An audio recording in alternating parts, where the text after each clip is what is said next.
আমরা জুলুম করব না, আমরা জুলুম সহ্য করব না।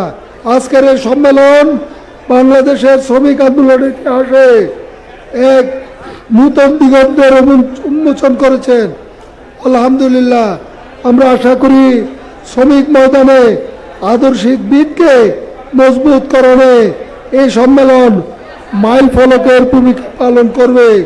আজকের এই সম্মেলন থেকে আমাদেরকে শ্রমজীবী মানুষের অধিকার প্রতিষ্ঠায় আপসহীন সংগ্রাম চালিয়ে যাওয়ার দীপ্ত শপথ গ্রহণ করতে হবে। শ্রমিকদের প্রতি ভালোবাসায় আমাদের সততা ও যোগ্যতার মাধ্যমে শ্রমজীবী মানুষের আস্থার প্রতীক হয়ে উঠতে হবে। এদেশের ৭.৫ কোটি শ্রমজীবী মানুষের ভাগ্যের উন্নয়নে আমাদেরকে নিরলসভাবে কাজ করে যেতে হবে।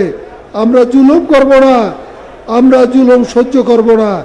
এই নীতিকে ধারণ করে যে কোনো জুলুমের বিরুদ্ধে আমাদেরকে সোচ্চার হতে হবে। আন্দোলনের পথে আসা সকল বাধা বিপত্তি মোকাবেলা করে সাহসিকতার সাথে এগিয়ে যেতে হবে। ইনসাফ ভিত্তিক বাংলাদেশ গঠনে শ্রমিক ময়দানে তৈরি করতে হবে যার যার অবস্থান থেকে। সম্মানিত ভাইরা, আমরা সকলকে আন্তরিক ধন্যবাদ ও কৃতজ্ঞতা জানিয়ে আজকের প্রোগ্রামের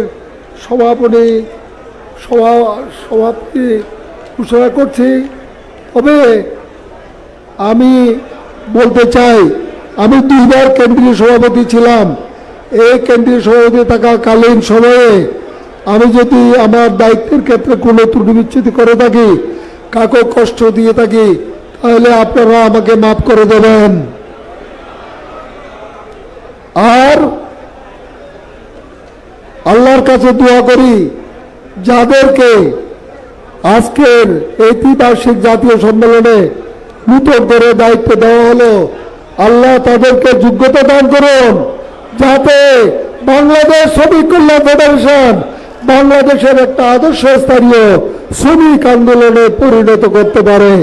এইরকম যোগ্যতা আল্লাহ তাদেরকে দান করুন। আমি পরিষ্কার করে বলতে চাই যে আমি যখন কেন্দ্রীয় সভাপতি ছিলাম, তখন আমাদের প্রাক্তন কেন্দ্রীয় সভাপতি অধ্যাপক মুজিবুর রহমান সাহেব, মিয়া গোলাম পড়ুয়া সাহেব আমাকে সহযোগিতা করেছেন। এখন আমি ওয়াদা করছি, বর্তমান যাদের উপর দায়িত্ব এসেছে তাদের যে কোনো সহযোগিতা যদি প্রয়োজন হয় আমাকে ডাকলে আমি তাদের পাশে দাঁড়াবো ইনশাআল্লাহ।